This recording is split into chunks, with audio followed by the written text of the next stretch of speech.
Los que no estén en medio nuestro estén con sus madres compartiendo.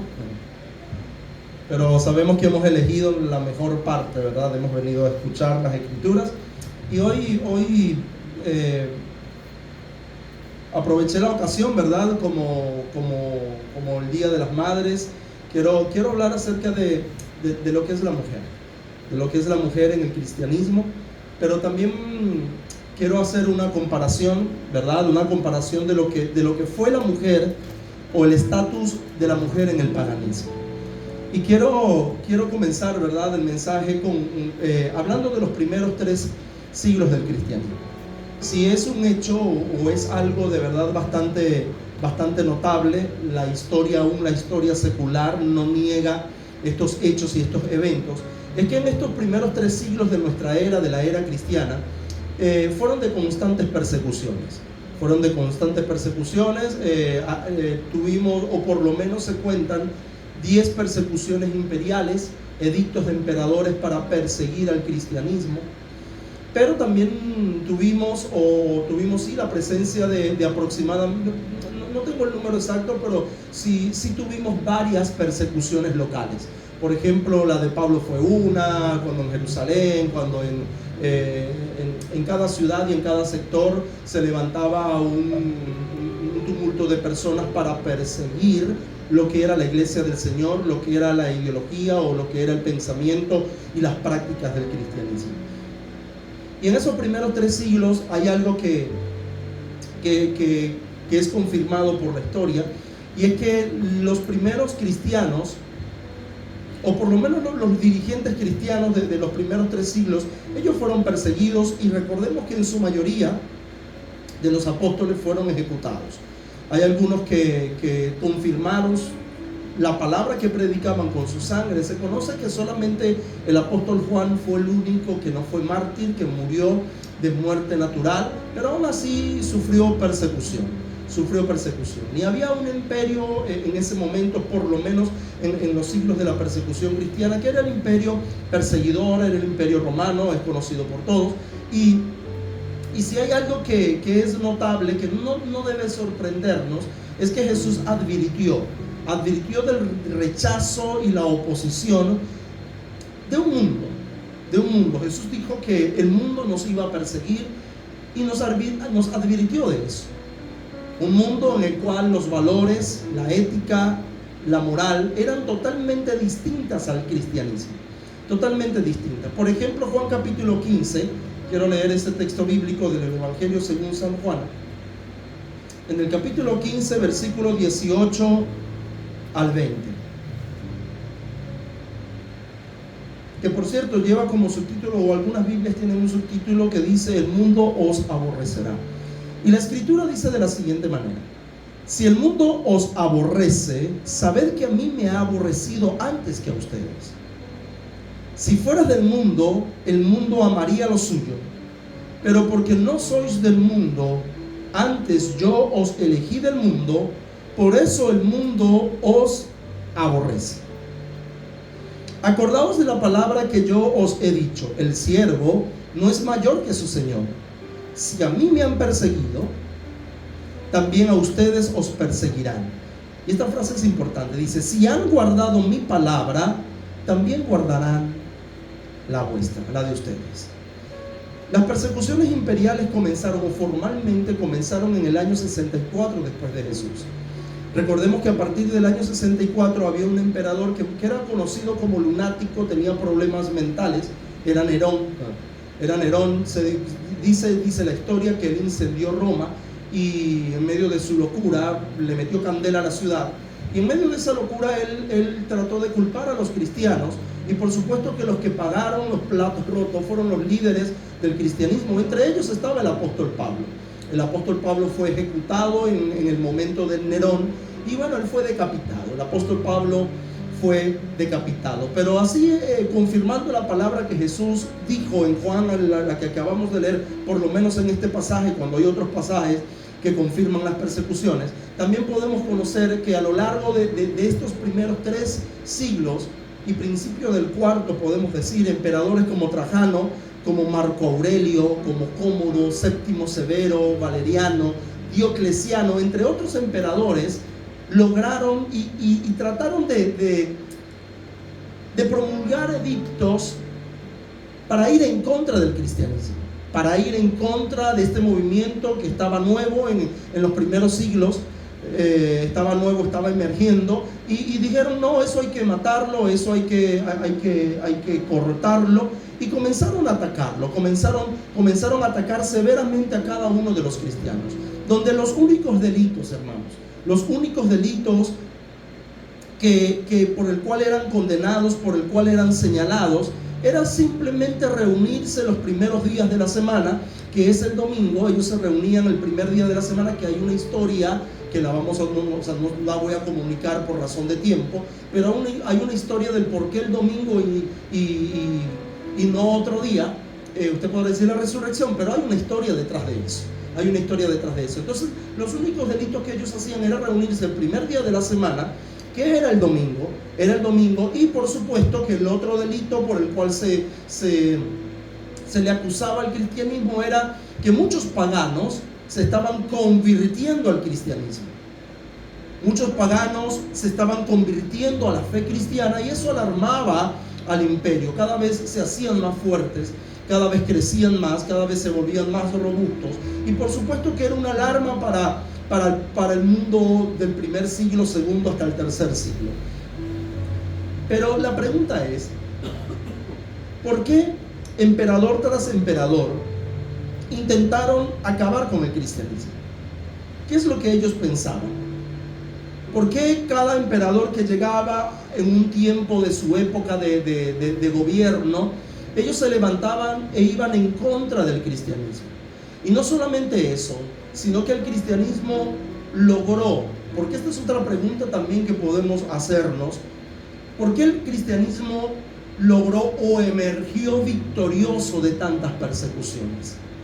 Muchos imperios no pudieron con el romano, muchos fueron en contra de Roma y fueron acabados, reducidos a cenizas. Pero ¿qué tenía el cristianismo que sin levantar ni una sola arma logró obtener la victoria ante un gran imperio, el imperio más grande, creo yo, que haya existido? 1000 años aproximadamente duró el imperio romano, el imperio más grande que haya existido. Logró vencer, el cristianismo logró vencer al imperio. ¿Qué tenía no solamente el emperador que perseguía a los cristianos, a este movimiento llamado cristianismo, que al principio se le conocía como los del camino, y luego en Antioquía se le llamó por primera vez cristianos, y luego uno de los gobernadores le dijo a Pablo, no recuerdo el nombre: por poco me persuades, Pablo, a ser cristiano, casi me convences. Entonces recordemos estos eventos históricos. A veces la iglesia, en cierta medida, estamos desprendidos de la historia, estamos desconectados de la historia, y recordemos que nuestra fe debe ser categóricamente histórica, o si no sería una secta. Si nuestra fe no fuera histórica, estaríamos en presencia de una secta. Pero como nuestra fe es histórica, está anclada con la fe de la iglesia primitiva, podemos estar seguros que estamos en la fe verdadera del cristianismo. Hay algunos desinformados, hay algunas personas que carecen de información y afirman que el cristianismo se impuso sobre el paganismo a través de la utilización de la fuerza. He escuchado personas decir, yo mismo he escuchado personas decir, que el cristianismo logró la victoria contra el imperio romano a través de la fuerza, a través de imponerse con las armas.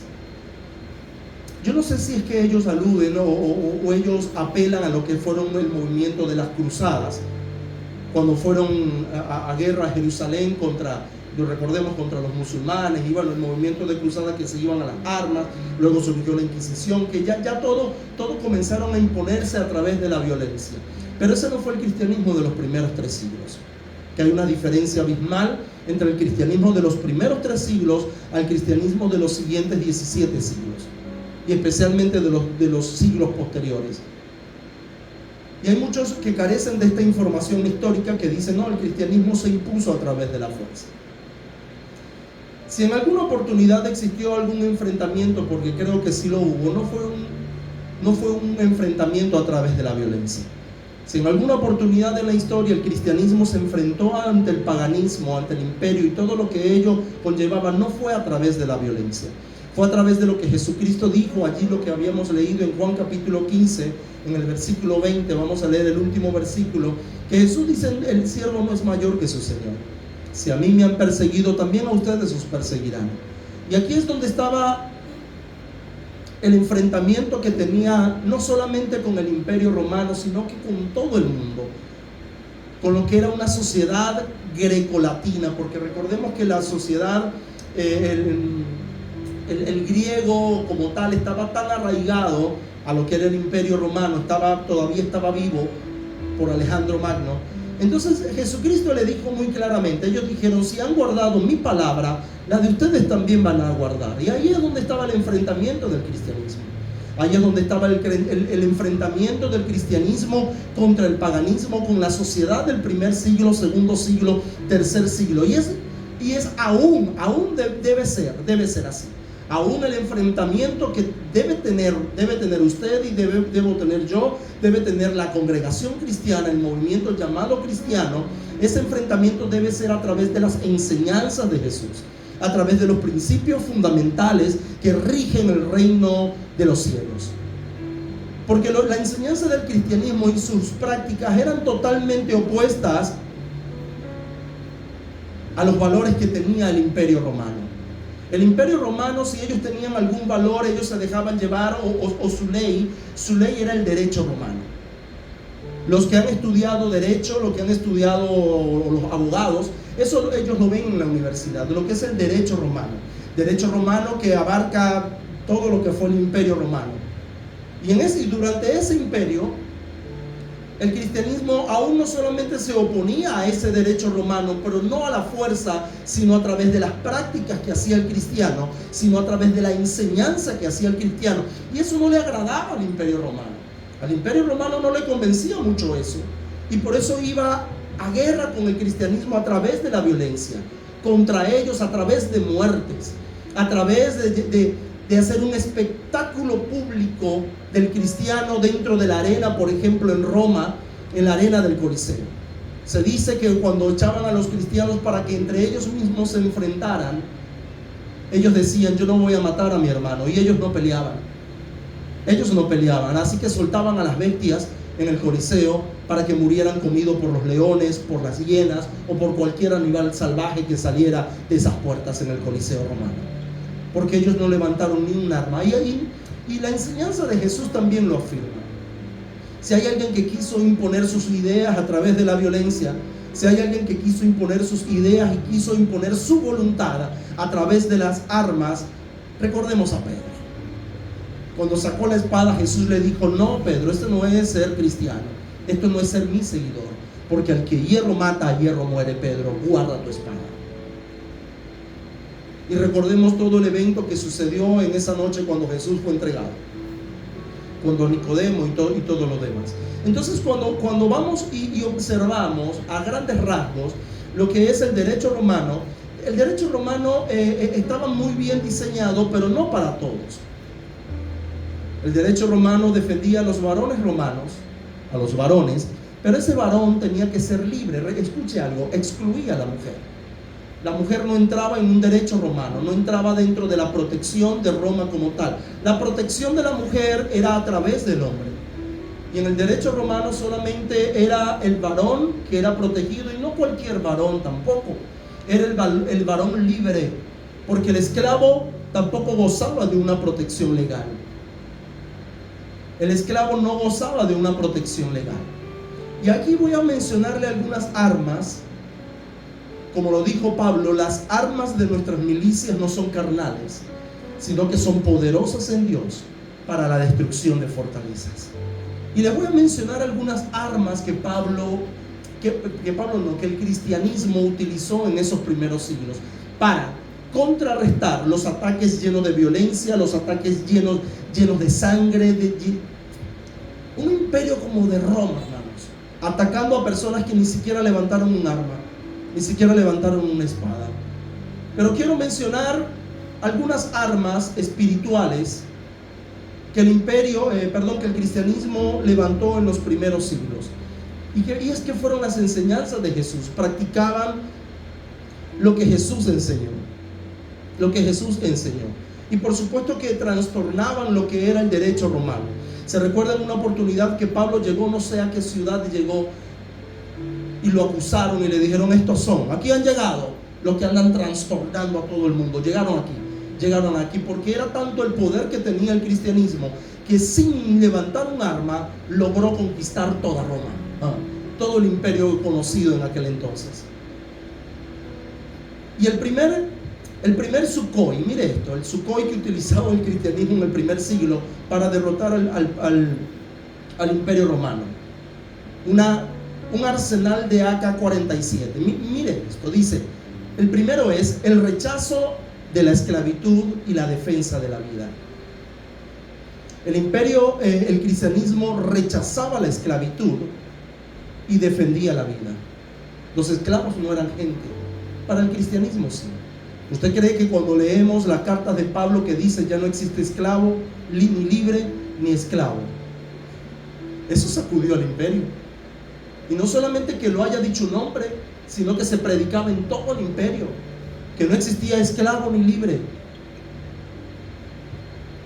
Y eso fue una bomba atómica en el derecho romano, porque solamente defendían a varones, y los varones tienen que ser varones libres.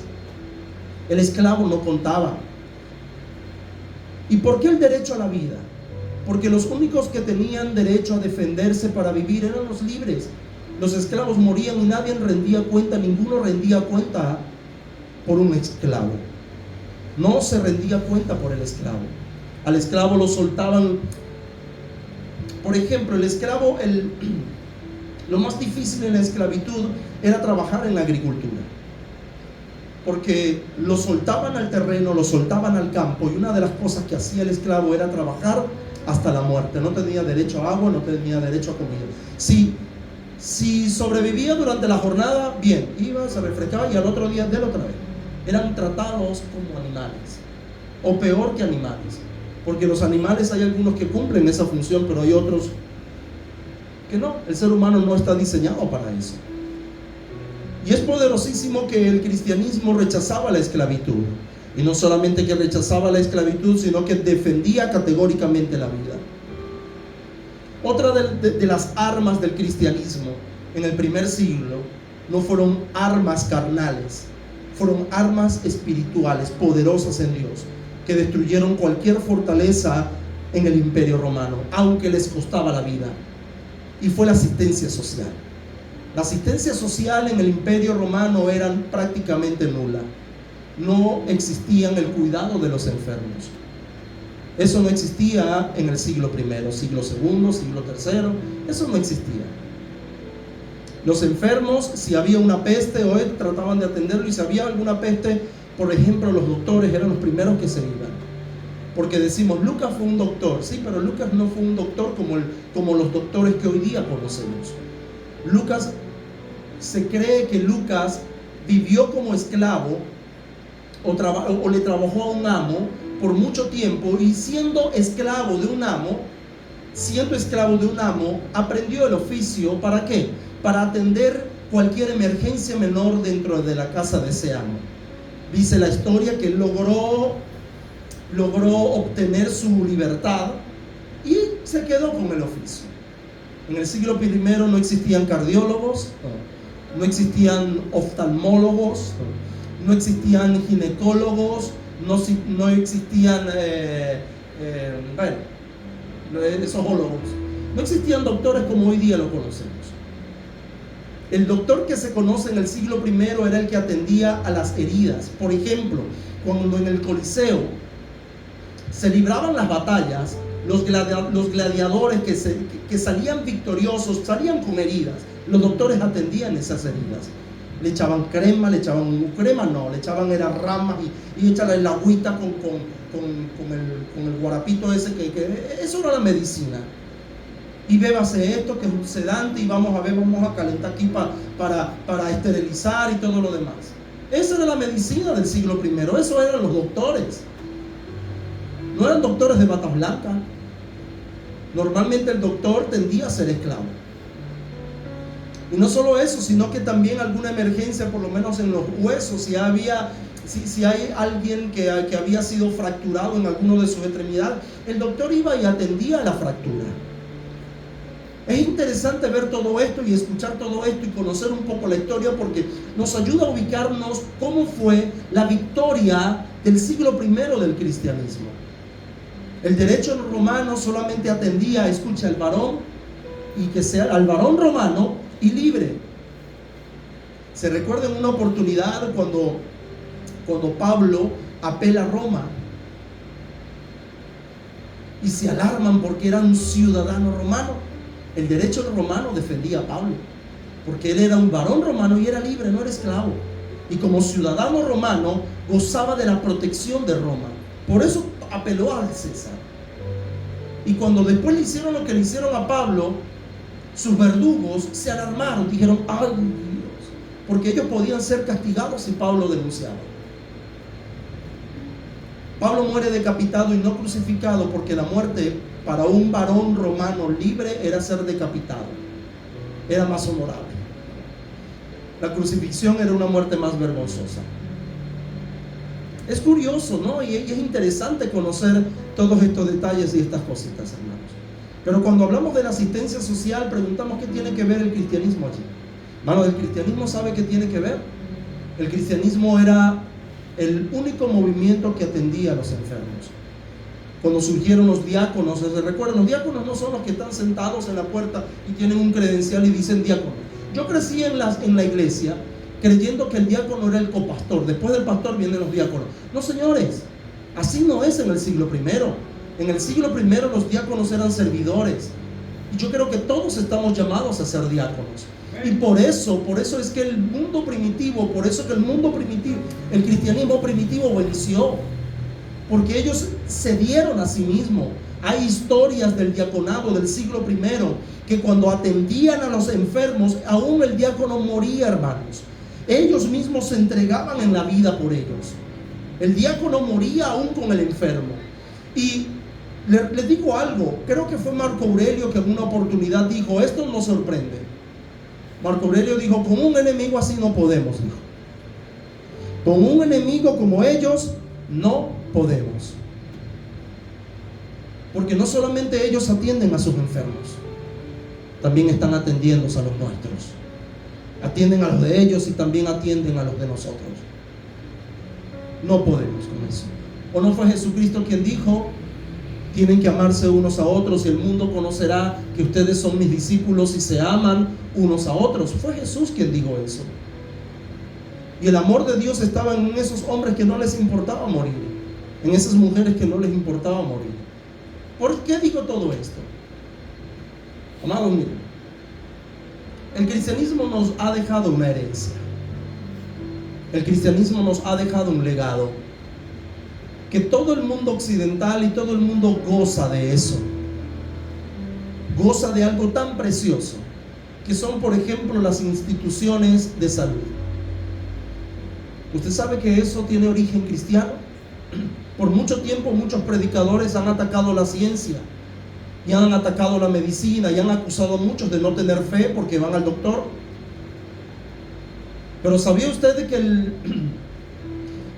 que la ciencia médica fue puesta por Dios? Sí, pero su origen de los hospitales, de los CDI, de los centros asistenciales médicos, donde se atienden a los enfermos, ¿sabe que fue idea del cristiano?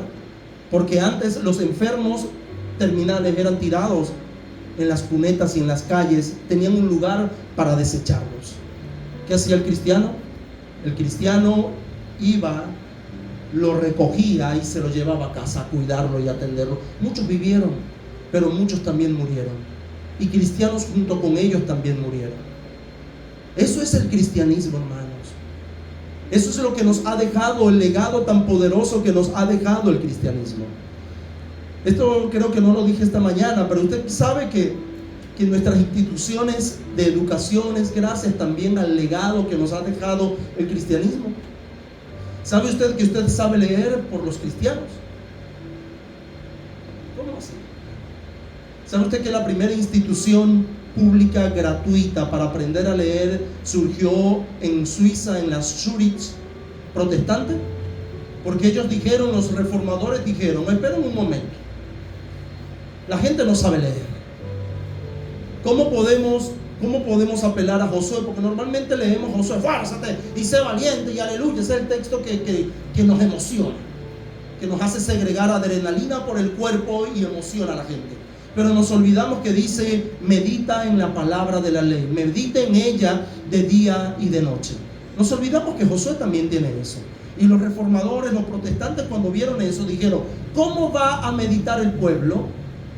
¿Cómo va a meditar el pueblo si no sabe leer? Y dijeron, no, vamos a enseñarlos a leer.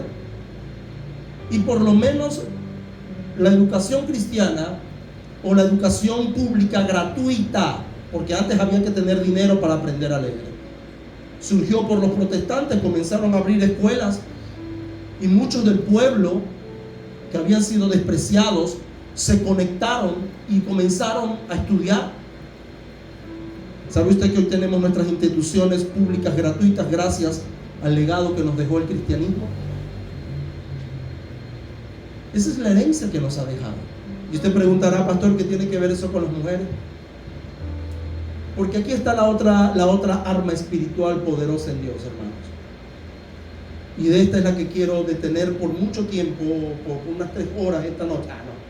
Pero sí quiero detenerme para explicar un poco mejor la comparación entre la mujer en el cristianismo y la mujer en el paganismo. Porque la posición de la mujer dentro de la sociedad en el paganismo era totalmente diferente en la que hoy día conocemos. El estatus de la mujer estaba muy por debajo. Muy por debajo. Cuando hablo muy por debajo, era comparado un poquito mayor que los animales. Y usted dice, ¿en serio? ¿En serio? La mujer, desde el pecado, desde que Adán comió del fruto, la mujer ha sido muy sufrida. La mujer ha sido muy sufrida y Satanás se ha encargado de eso. ¿Sabía usted que hay una profecía que confirma lo que Daniel está diciendo? Y aparece en Génesis capítulo 3, versículo 15. Que aparte que le dijo a la serpiente, polvo comerás, te arrastrarás.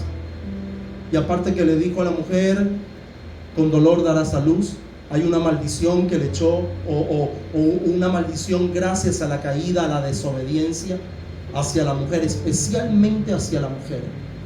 Y es que el reino de las tinieblas está en constante combate, en constante guerra, todos los días, cada segundo, cada milésima de segundo en contra de la mujer. ¿Sabía usted de eso, mujer? Y la historia sí lo confirma. Mire lo que dice el texto en el versículo 15. Y pondré enemistad entre ti y la mujer. ¿Entre quién? Entre la serpiente antigua, Satanás, y la mujer. No dice hombre. Que sí hay una enemistad, porque Satanás no es amigo de nadie. Pero sí hay una enemistad entre la mujer y Satanás. Y dice, y entre tu simiente y la simiente suya, esta te herirá en la cabeza y tú la herirás en el calcañar. Eso lo dijo Dios a la mujer. ¿Sabía, mujer, que usted está en combate las 24 horas del día, los 7 días de la semana, los 365 días al año? Y mire lo que dice la historia, hermano, porque en la cultura grecolatina, la cultura romana, Grecia y Roma, la situación de la mujer era bastante vergonzosa. Y ahí vemos la herida en el calcañar. ¡Ay, te peleé! ¡Ay! Hay una herida que tiene la mujer. Hay una herida en el calcañar. Está en las escrituras. Pero no solamente quiero apelar al misticismo y decir que la Biblia dice, no, quiero apelar y confirmar esta palabra por la historia. Porque la historia sí lo demuestra, desde la caída. No estamos hablando desde la semana pasada, no estamos hablando desde hace 5, 15, 20 años, no, desde la caída. Desde que Eva desobedeció y le dio a comer el fruto al hombre, todos cayeron. Y desde ese momento había que pondré enemistad entre ti y ¿quién? La mujer. La mujer ha sido sufrida a lo largo de la historia. Y mire la posición de la mujer, era bastante vergonzosa. Un filósofo griego muy conocido, él enseñaba en sus escuelas y enseñaba en el mundo griego que las mujeres eran criaturas, mira cómo le decía, criaturas inferiores por naturaleza. Que ellas no hacían nada para ser inferiores, ya eran inferiores, eran menos. ¿Usted qué cree? Que esa es una herida en el calcañar. Esa es la herida en el calcañar. Y hasta la actualidad muchas culturas piensan de esta manera. Y muchas de nuestras sociedades, de nuestras familias piensan de esta manera. Discúlpeme, pero hay muchos de nuestras iglesias que piensan de esta manera, porque descontextualizan lo que Pablo le dijo a Timoteo: la mujer se salvará espariendo, y la mujer que se calle en la congregación, porque Pablo dijo: no permito que la mujer saca. Por eso siempre soy un arduo defensor de las escuelas bíblicas. Si no estudiamos las escrituras, estamos dispuestos a tendernos a desviar. Tendemos a desviarnos. Y este conocido filósofo decía que las mujeres son inferiores por naturaleza. El Imperio Romano, por ejemplo, las mujeres eran vistas como una posesión personal. Le pertenecían a los padres o le pertenecían a los esposos. Pero ellas no podían ser dueños de nada ni de nadie. Ellos eran seres inferiores por naturaleza. Normalmente eran tratadas un poco de mayor dignidad que los animales, porque los animales dormían afuera, ellas por lo menos tenían el privilegio de dormir dentro de la casa, por lo menos. Esa es la herida en el calcañar, hermanos. ¿Podemos ver esto? Porque a lo mejor muchas se preguntarán, y he escuchado muchas mujeres: gracias a Dios yo no nací en aquel entonces. Gracias a Dios. Y después que termine el mensaje, usted le va a dar gloria y honra a Dios, porque por el cristianismo le va a glorificar a Jesús, y de aquí en adelante usted, mujer, va a amar a Dios, va a amar a Jesús con una razón más. Con una razón más. Y las mujeres eran tratadas como seres inferiores, con poca dignidad, un poquito más de dignidad que los animales. Era muy común, y se permitía el infanticidio. Y esto era algo muy lamentable, porque especialmente eran con las niñas. Era difícil que una mujer o una niña llegara a los 12 años de edad. Y si llegara, Dios mío, y si llega es una gran bendición. Porque normalmente el padre de familia, eso es el derecho romano, ¿sabía? Porque el padre de familia, era normal que el padre de familia decía: es niña, desembarázate, mátala. Y la mataban al nacer. Estudia arqueología, lea la historia, y usted se dará cuenta cómo había un camino en Roma donde había una zanja que habían puros fetos y puros cadáveres, y en su mayoría eran niños, infantes recién nacidos, y en su mayoría eran niñas. No querían a las niñas. Las familias solamente permitían o se podían dar el lujo de tener una niña. ¿Por qué? Porque cuando la iban a dar en matrimonio, ¿qué tenía que hacer el que la pretendía como matrimonio? Y escuche, y eso era a los 11 años de edad, 12 años de edad, ella no podía elegir. ¿Qué tenía que hacer el que la compraba? Era eso, pagaba al padre, le decía: venga, me la llevo, ahora es mi esposa. Y ella no podía elegir. Y consumaban el matrimonio a esa edad. El derecho romano lo dice, era permitido. ¿Y eso de dónde viene? Usted podrá decir: ¿de qué culpa tiene una niña? ¿Sí? La niña no tiene culpa, Pero ahí es donde está la herida en el calcañar. Todo el género femenino está bajo guerra. Y no solamente eso, hermanos, la educación para ellas era totalmente nula. No podían una mujer, una niña, una mujer no podía ser educada. No, la educación era para el varón. El que tenía que salir adelante era el varón. La niña, no. Una familia, escuche esto, una de cada 100 familias, si acaso tenía 2 niñas. Una familia de cada 100 tenía, si acaso tenía 2 niñas. Pero normalmente si no tenían niñas era mejor. Era sorprendente porque en el Imperio Romano de cada 100 hombres existían 71 mujeres. Y hoy día decimos que hay más mujeres que hombres. Pero en el Imperio Romano, en el siglo I, II, III, existían más hombres que mujeres. Era un privilegio para una niña llegar a los 12 años. Y muchas morían porque quedaban embarazadas y muchas morían. Esto era una sociedad bastante terrible, pero le digo algo, era normal. Y lo que le estoy hablando de que en ese mundo fue cuando surgió el cristianismo. En ese mundo grecolatino, en ese mundo del Imperio Romano, era cuando el cristianismo estaba emergiendo. Y no solamente eso, le digo otro dato más. La pena de muerte para el adulterio solamente era para las mujeres. El hombre no. El hombre podía divorciarse cada vez que quisiera.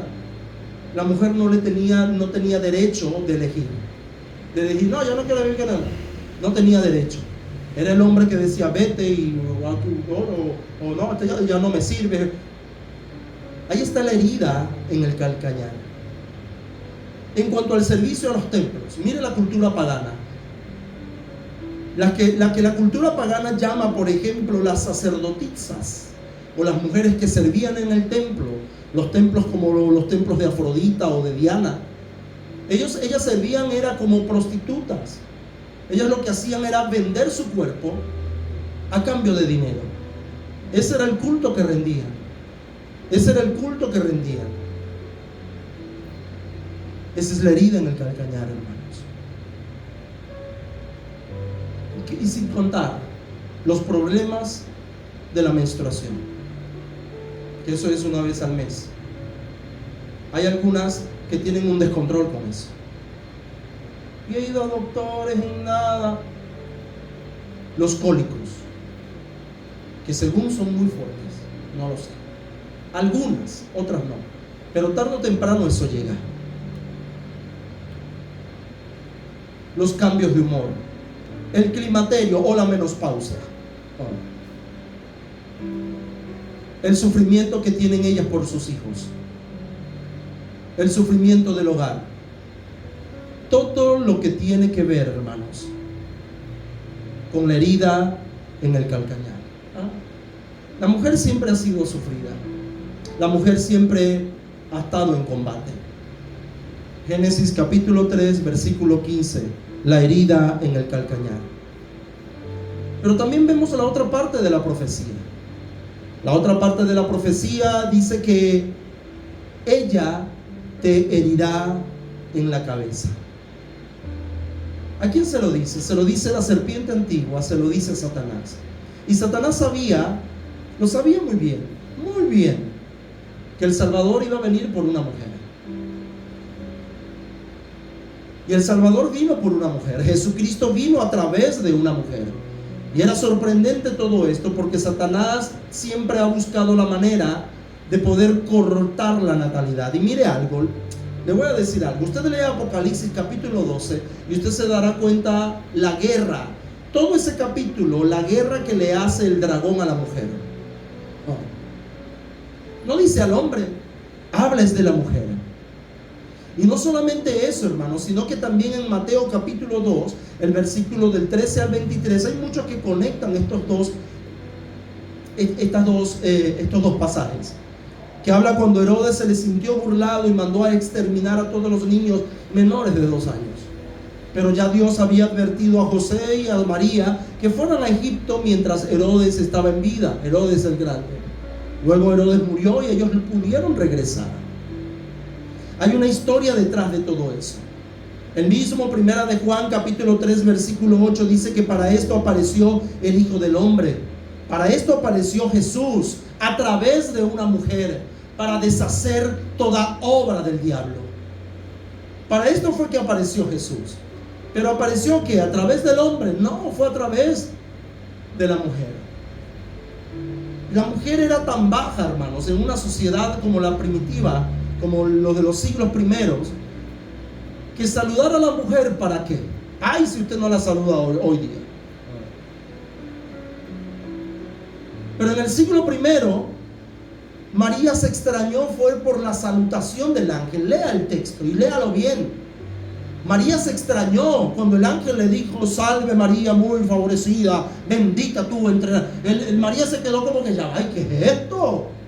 María no dijo: wow, ángel, qué robusto está. No, María no dijo eso. María no le sorprendió la belleza del ángel. María no le sorprendió el poder de sus palabras. María lo que le sorprendió fue el saludo. ¿Por qué? Porque a las mujeres, ¿para qué saludarla? ¿Para qué? Si eran objetos, si eran cosas. ¿Sabía usted que tanto los esclavos como a las mujeres se les llamaba res? Viene del latín res, que traducido al español es cosas. ¿Y sabe usted que es la misma palabra con la que nosotros utilizamos para identificar las cabezas de ganado?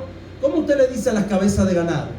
Res. Bueno, porque usted cree que hay muchos hombres hoy día que no son cristianos, por supuesto, que son hijos de Satán, que dicen: ay, tengo un ganadito por allá, ay, me van a espantar el ganado. A ver, la herida en el calcañar, señores, la herida en el calcañar. Y podemos ver todo esto, cómo se conjuga al cristianismo, cómo se conecta todo con la historia primitiva, la historia de la profecía, y cómo se ha llevado todo esto al pie de la letra, y cómo la mujer ha sido sufrida, pero también cómo la mujer ha salido victoriosa ante todo esto.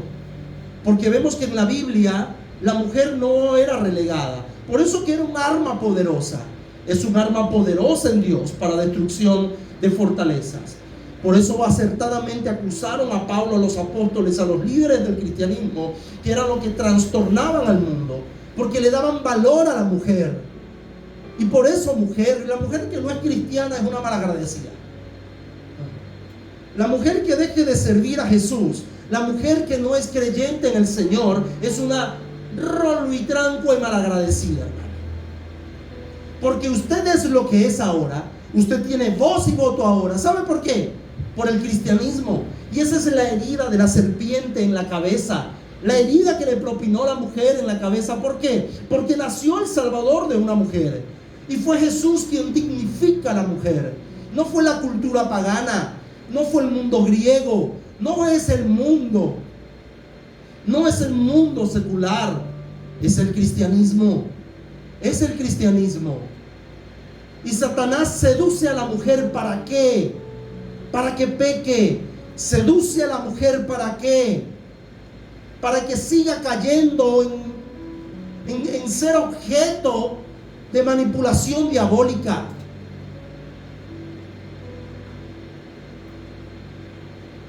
Y la Biblia, cuando vemos en la Biblia, hermanos, la mujer nunca está en el segundo plano. Los principios bíblicos están claramente aquí establecidos para darle el lugar que le corresponde a la mujer.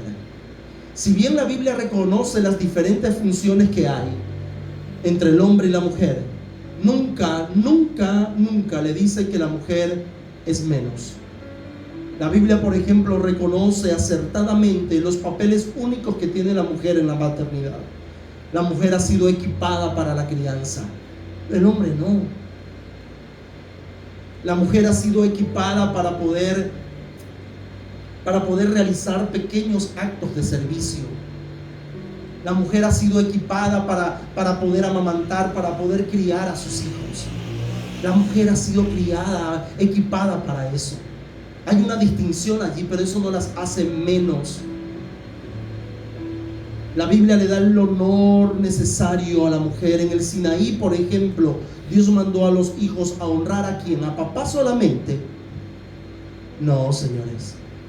En el Sinaí, Dios escribió en la ley, hay un mandamiento que dice: honrarás a papá y ¿a quién más? A mamá, en el mismo nivel. No es que el papá recibirá más honra que la mamá. Levíticos 19:3. Y este texto sí lo quiero leer. Levítico capítulo 19, en el versículo 3, la primera parte dice: cada uno temerá a su mamá y a su papá. No solamente al papá. Yo le tengo miedo a mi papá. A mi mamá no, ella no pega duro. No. Pero es un mandato en la Biblia. Tienes que respetar a tu papá y a tu mamá por igual. Yo le tengo más miedo a mi mamá porque no, la Biblia dice ambos por igual. Eso no sucedía en el derecho romano, señores, porque el cristianismo dignificó a la mujer. En la Biblia la mujer comparte, o las madres compartían la misma responsabilidad de enseñanza y autoridad sobre los hijos. No era solamente el papá. Por ejemplo, quiero leer dos pasajes en Proverbios capítulo 1, versículo 8.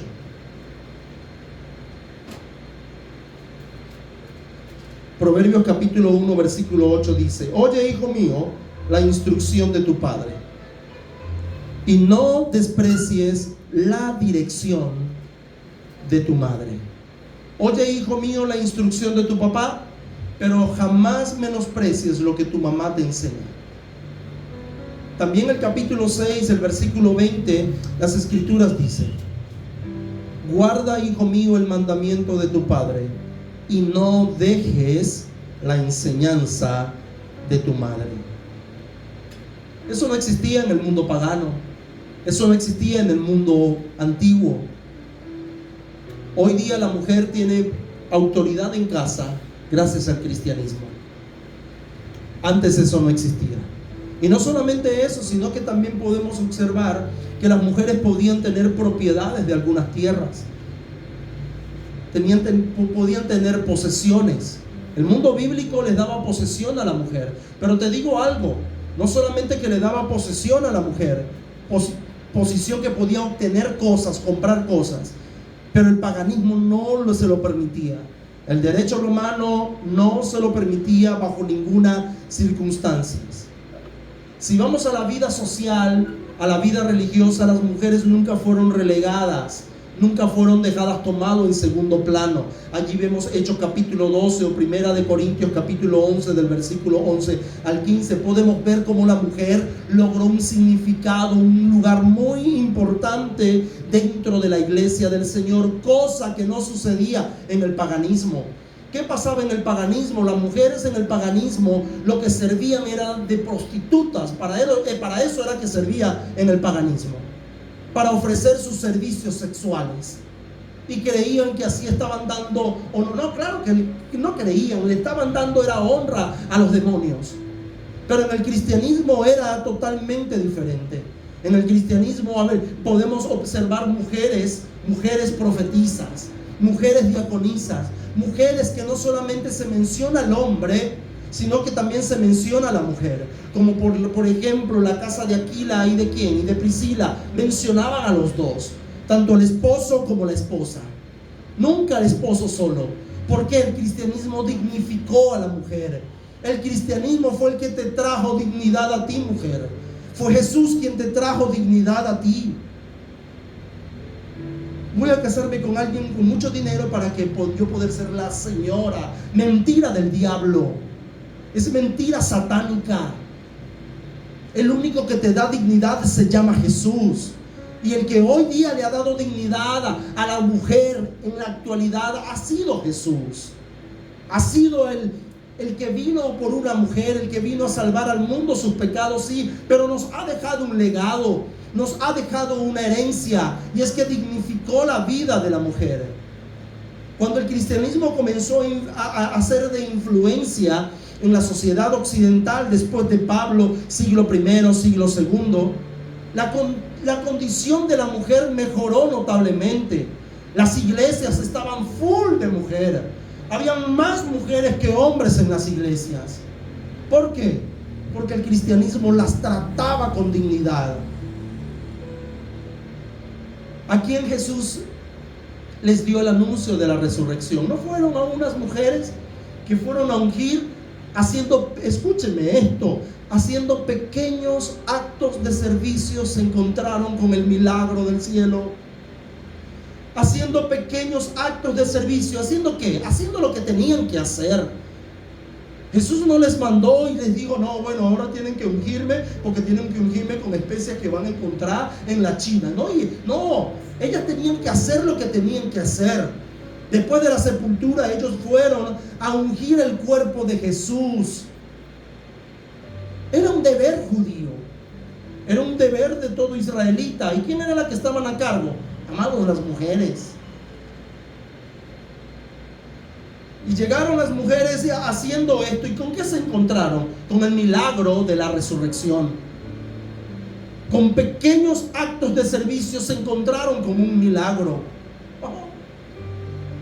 ¿O no fue la mujer samaritana que, haciendo lo que debía hacer, buscar el agua para su familia, no lo sé, para casa, ella andaba con un cántaro, llegó al pozo, haciendo lo que tenía que hacer? ¿Y con quién se encontró? Con Jesús. ¿Quién predicó en Samaria? ¿Quién fue la primera misionera en Samaria? Una mujer. Y yo no sé hoy día por qué veo iglesias que quieren dejar a la mujer en segundo plano. Cada quien en su lugar, claro que sí, ministrando según el don que Dios le ha colocado. Yo no sé cómo, no, que cállase que usted se cae. Bueno, yo no puedo gritar así porque bueno, ya uno sabe qué es lo que le espera, pero hay hombres que tratan a la mujer como si fueran paganos. Hay hombres cristianos que tratan a las mujeres como si fueran paganos, como que si fueran hijos de Satanás.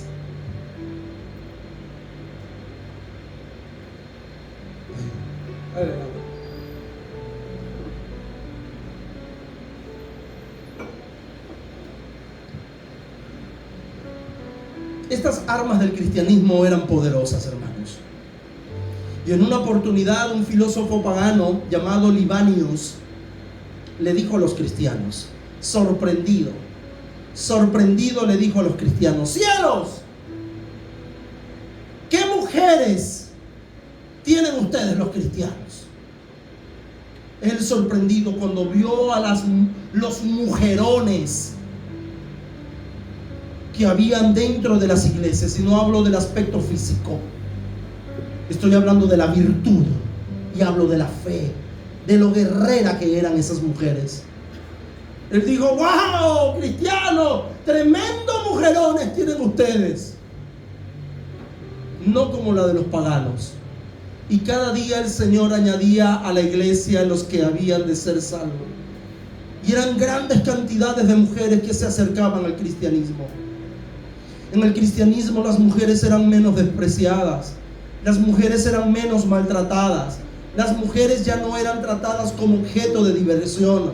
En el cristianismo comenzaron a ser honradas por su virtud. Las mujeres comenzaron a ser honradas por su fe, iglesia. Y esa fue la herida en la cabeza. Y ahí fue cuando se le acabó a Satanás su juego. Cuando una mujer dio su vientre al creador del cielo y de la tierra para que viniera el Mesías. Y allí estaba el dragón esperando el nacimiento. Apocalipsis capítulo 12. Qué grande es el Señor, lo que ha hecho el Señor con ustedes, mujeres. El plan de salvación, Jesús y la mujer. Porque si bien Pablo dijo, ustedes fueron las que pecaron y no el hombre, pero también podemos decirle, hey, mujer, por ti también vino el Salvador. No te sientas culpable por eso. Porque ¿a quién sedujo la serpiente? A Eva. Es verdad, reconózcalo. He escuchado mujeres decir, bueno, ¿para qué ustedes empiezan a defenderse? Pero le voy a dar un dato. ¿Por quién vino el Salvador? ¿Por un hombre? Oh, no. El Salvador también vino por una mujer. Si el pecado entró por una mujer que sedujo al hombre y el hombre también comió y todos cayeron, ¿por quién vino el Salvador del mundo? Oh, porque una mujer virtuosa, favorecida entre todas las mujeres, dijo, aquí está el vientre. Claro que sí, Señor, es tuyo. Y vino el Salvador. Y la tendencia en el siglo I, en los primeros 3 siglos, es que donde quiera que se difundía el evangelio, la condición social, la condición legal, la condición espiritual de la mujer era elevada. La mujer en el cristianismo no es menos. Si hay una iglesia que se dice ser cristiana y trata a la mujer como menos, no es digna de ser llamada iglesia cristiana. Porque la iglesia cristiana dignifica a la mujer, le da el lugar que le corresponde a la mujer. Y eso fue la historia. Eso fue la historia de los primeros siglos. Y todavía se sigue repitiendo en nuestra época. Pero escuche, la herida en el calcañar no se detuvo. Satanás continúa una guerra campal contra la mujer. Y ahora con más furia, porque el Dios de paz dice que aplastará en breve a Satanás. Y todo fue a través de una mujer. Pero hoy día Satanás ha utilizado otra herramienta, porque ya no ha podido lograr, ya no logró vencer el estatus de la mujer, no logró mantener el estatus de la mujer muy bajo. Pero Satanás se ha ideado algo. Satanás se ha ideado algo hoy día, y es que podemos ver la calumnia no utilice esta palabra, no es la calumnia. Es la degradación que ha logrado en la mujer lo que hoy día llamamos el feminismo. Y puedo decirle que esta es otra herida. Esta es otra herida. Esta es otra herida en el calcañar, el feminismo. Si antes la mujer era tenida en menos, hoy la mujer se cree más o tiene otras ideologías, otras ideas. Y el feminismo es una artimaña, es una maquinación satánica. Porque el feminismo ha perjudicado, el feminismo ha devaluado, el feminismo ha difamado a la mujer. Ahora la mujer quiere ser hombre o quiere... Mire, mujer, te digo algo. El feminismo te ha enseñado que no hay nada extraordinario en ser mujer. Y eso es una obra de Satanás. Y hoy día las mujeres guerrean y dicen, no necesitamos a los hombres. Eso es una obra de Satanás. ¿Para qué, hombre? ¿Para qué? ¿Para qué? Esa es una obra del diablo. Porque en el hogar cada uno cumple una función. Es el diseño original.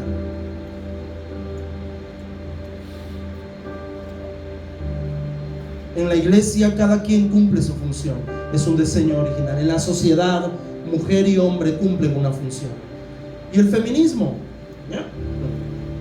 La herida en el calcañar. No solamente la degradación de la mujer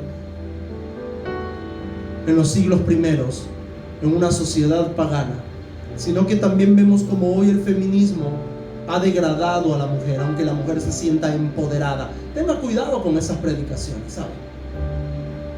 Y yo le puedo asegurar algunas que les recomiendo que no las vea.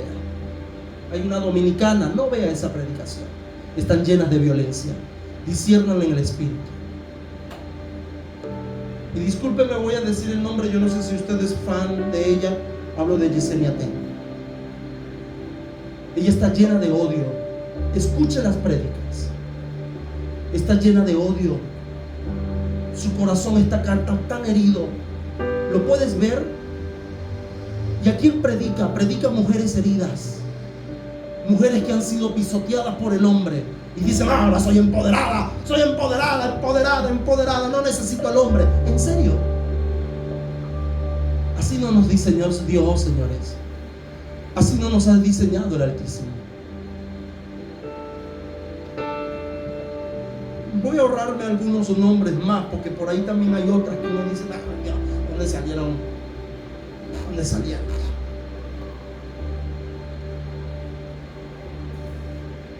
No es que la mujer no puede enseñar, no, tampoco así. Tampoco así. Porque la Biblia dice que había mujeres profetizas. La mujer también puede enseñar. Hay iglesias que no, las mujeres enseñan solo a mujeres. En realidad eso lo dice la Biblia, porque sacamos pasajes fuera de contextos. ¿O es que acaso tu mamá no te enseñó? ¿O no lo leímos en Proverbio? ¿O es que el hijo dice: no, yo no me dejo enseñar de mujeres? ¿En serio?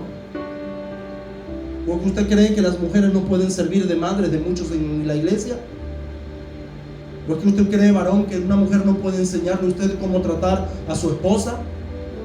¿O que no puede enseñarle a usted cómo tratar, ver la vida de otro punto de vista? Las mujeres ven lo que usted y yo no vemos. Pero el feminismo ha degradado a la mujer. Y sabemos que la diferencia en los sexos son notables, hermanos. Y hablo de los sexos. Hablo de varón y hembra. Pero no estoy hablando de igualdad, porque existe una igualdad única entre el hombre y la mujer. Porque no fue Pablo quien dijo en Galatas 3:28 que no existe esclavo ni libre, no existe hombre ni mujer, ante Dios todos somos iguales. Pero eso no quiere decir que la mujer haga el trabajo del varón y que el varón haga el trabajo de la mujer. Hoy día el mundo está de cabeza por este tema, hermanos. Nuestras iglesias hay muchas que se han convertido en un desastre por este tema.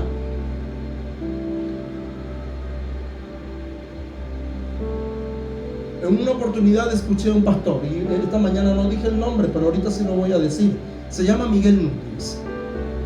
Y en una oportunidad estaba viendo yo algunos de sus videos y él decía: en mis 15 años que yo tengo de consejería matrimonial, nunca, dice él, nunca me ha llegado un varón a mi oficina a quejarse del peso de la casa. Puede que esté cansado, puede que esté contrariado, puede que diga: voy a cambiar de trabajo, puede que diga eso, pero nunca diga ese: yo no quiero trabajar, empiece a quejarse de ser el proveedor. Nunca. Al contrario de la mujer, dice él, he notado con frecuencia que llegan mujeres a mi oficina junto con el marido y empiezan a echarle la culpa al marido que no trabaja, que ella es la que se encarga de todos, de proveer a la casa, que ella ya está agotada, que ella ya está cansada de tanto trabajar, que ella ya está agobiada porque ya no puede más. ¿Sabe por qué eso? Porque Dios nos ha diseñado diferentes, hermanos, cada quien en su lugar. Y usted dice: entonces la mujer no puede trabajar. No, trabaje, la mujer que trabaje. Claro que sí. No hay problema con eso. El problema es en el feminismo, que caigas en la trampa de Satanás. Ahí es donde está el problema. En una oportunidad me encontré, así fue conmigo.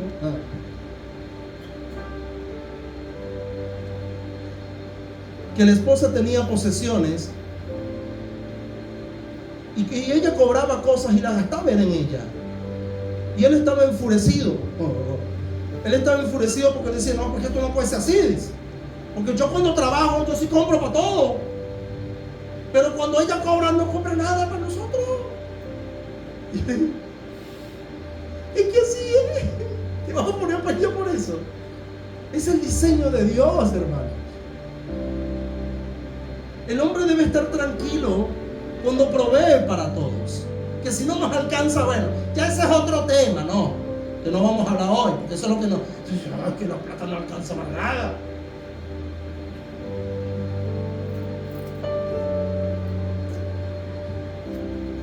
Yo voy a contar esto. Yo recuerdo una oportunidad que Gisela recibió un sushi. Recibió un sushi, creo que, bueno, recibió algo. Y de ese sushi era para ella hacerse algunas cositas, ¿no? Para ella. Pero en esa oportunidad no teníamos comida en la casa. Y ella dijo, vamos a comprar comida con esto. Y a mí me dio yo dije, Dios, esto no puede estar pasando. Y sí, yo creo que esta semana lo terminé de pagar. Regresar, me lo dice. Gloria al Señor. Yo sabía que no debí haber dicho esto.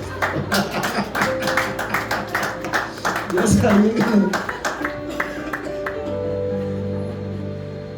Pero a mí me dio un pesar. Yo le dije, cáchale, mami, me da cosa. Le dije. Así le dije, me da cosa. Estoy gastando esa plata en cosas. Y ella dijo, ¿qué vamos a hacer? ¿Qué vamos a hacer? Pero a uno el hombre le pesa. Tienen el diablo metido, hermano. Tienen el diablo metido. Tienen el diablo metido. Porque el hombre, el Hijo de Dios, provee a su casa. Así sea pasta con caraota, pero algo llega. Pero cuando la mujer es en reiteradas oportunidades que hace lo mismo, la mujer se cansa y el hombre le da pena. El hombre se avergüenza. El hombre dice, un hombre en casa se pega el mecate, hermano.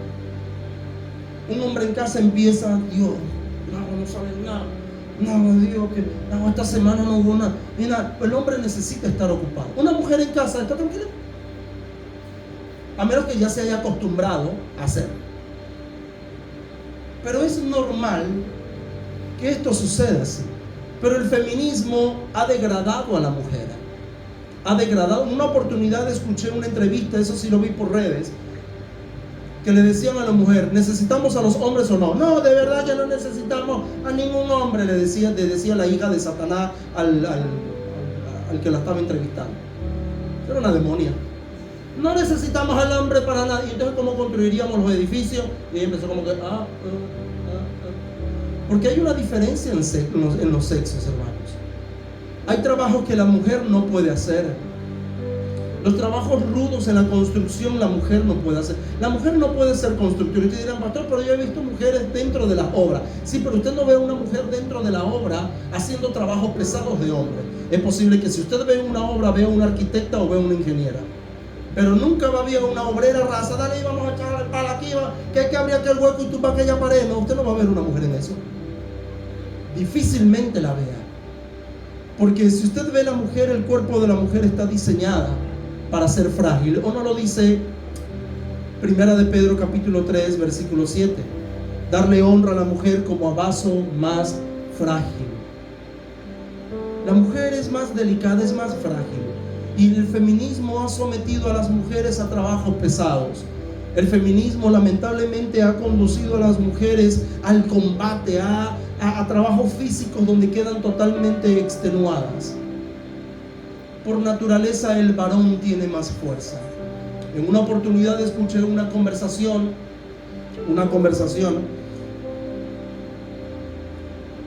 Yo creo que estaba haciendo ejercicio, yo no sé, pero yo sé que y estaban hablando era una atleta. Estaba hablando con el entrenador y ellos estaban conversando. Lo que alcancé, no les voy a echar todo el cuento porque de verdad no alcancé a escuchar todo, así que bueno. Pero lo que alcancé a escuchar fue esto. Ella le decía, es muy difícil competir contra un hombre. Es muy difícil competir contra un hombre. Porque el hombre, aunque no entrene, tiene más fuerza que la mujer. El hombre, aunque no entrene, es más fuerte que la mujer. Por naturaleza. No, y el otro le decía, no, pero es que si la mujer entrena, si la mujer, no, decía, no. El hombre por naturaleza tiene más fuerza, decía. Así uno se entrena, te metían al gimnasio. El hombre tiene más fuerza. Porque fuimos diseñados diferentes. Y el feminismo ha querido igualar en cuanto a fuerza, en cuanto a función, en cuanto a tarea, a la mujer con el hombre. Y no es así, hermanos. El feminismo critica el rol de la mujer en la familia. Lo critica, lo sataniza. El feminismo desvía a la mujer de su prioridad, que es el cuidado del hogar. Y no lo digo yo, lo dicen las escrituras. Galla no arropa pollo, hay un dicho. El feminismo lo arroja por tierra. El feminismo ha menospreciado el rol de la maternidad, cuando la mujer es la que ha sido equipada para ser mamá, no el hombre. Y esa es la única tarea por excelencia, exclusividad de la mujer. Es la única, el hombre no tiene esa exclusividad. El mensaje feminista, amados, es que te enseña a ti, mujer, es que de ser mujer no hay nada extraordinario, te lo enseña a ti. Y es algo diabólico, es algo satánico. Y así como la herida en el calcañar, en la sociedad pagana, hoy vemos otra herida presente en nuestra sociedad, que es el feminismo. Y Satanás no descansará hasta ver a la mujer desviada de su propósito original. Por eso debemos acudir a las escrituras. Debemos saber qué es lo que el Señor tiene para cada uno de nosotros. Y tanto el hombre de Dios como la mujer de Dios indiscutiblemente deben apelar a lo que las escrituras dicen. Y por eso que el cristianismo revolucionó el siglo I. Pregunto ahora, ¿el cristianismo es capaz de revolucionar nuestro siglo XXI? Yo creo que sí, hermanos. Pero para eso necesitamos hombres y mujeres fuertes en las escrituras, adiestrados en la palabra de Dios, que no vendan su integridad por cualquier cosa. Tenemos principios morales bien establecidos, como lo tenían los discípulos, los apóstoles. ¿Podemos decir hoy lo mismo? ¿Podemos llamarnos y catalogarnos como fieles creyentes en el Señor? El legado que nos ha dejado el cristianismo es para que nuestras iglesias estén full, estén repletas, para que doctores estén con nosotros, para que enfermeros estén con nosotros, maestros de educación estén con nosotros, para que la iglesia sobrepase la cantidad de mujeres, más mujeres que hombres, que lo hay. Por lo menos en nuestra congregación creo que tenemos 60 y algo de mujeres y 40 y algo de hombres. Y es algo muy común en la iglesia, y eso no es por casualidad, es porque el único que le da dignidad a la mujer se llama Cristo, se llama el cristianismo. Y quiero terminar eso, aplauda a Jesús, porque quiero terminar con lo que leyó nuestro hermano Luis Gerardo al principio, Proverbios capítulo 31, del versículo 10 hasta el 30.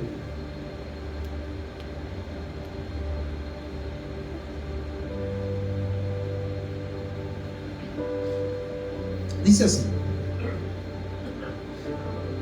mujer virtuosa, ¿quién la hallará? Porque su estima sobrepasa largamente a la de las piedras preciosas. El corazón de su marido está en ella confiado y no carecerá de ganancias. Le da ella bien y no mal todos los días de su vida. Busca lana y lino y con voluntad trabaja con sus manos. Es como nave de mercader, trae su pan de lejos. Se levanta aún de noche y da comida a su familia y ración a sus criadas. Considera la heredad y la compra, y planta viña y del fruto de sus manos. Ciñe de fuerza sus lomos y esfuerza sus brazos. Ve que va bien sus negocios. Su lámpara no se apaga de noche. Aplica su mano al uso y sus manos a la rueca. Alarga su mano al pobre y extiende sus manos al menesteroso. No tiene temor de la nieve por su familia, porque toda su familia está vestida de ropas dobles. Ella se hace tapices de lino fino y púrpura es su vestido. Su marido es conocido en las puertas, cuando se sienta con los ancianos de la tierra. Hace telas y la vende, y da cintas al mercader. Fuerza y honor son sus vestiduras. Se ríe de lo porvenir. Abre su boca con sabiduría y la ley de clemencia está en su lengua. Considera los caminos de su casa y no come pan de gratis, de balde. Se levantan sus hijos y la llaman bienaventuradas. Su marido también la alaba. Muchas mujeres hicieron el bien, mas tú, mujer, sobrepasas a todas. Engañosa es la gracia y vana es la hermosura. La mujer que teme a Jehová, esa será alabada. Dadle del fruto de sus manos y alábenla en las puertas sus hechos. No hay un pasaje como este dedicado al varón, pero sí a la mujer. No hay un pasaje como Proverbios 31 dedicado exclusivamente al varón, pero sí a la mujer. Amados, el cristianismo le da dignidad a la mujer. Mujer, de aquí en adelante nunca pienses retroceder. Nunca pienses mirar atrás, porque te vas a devaluar.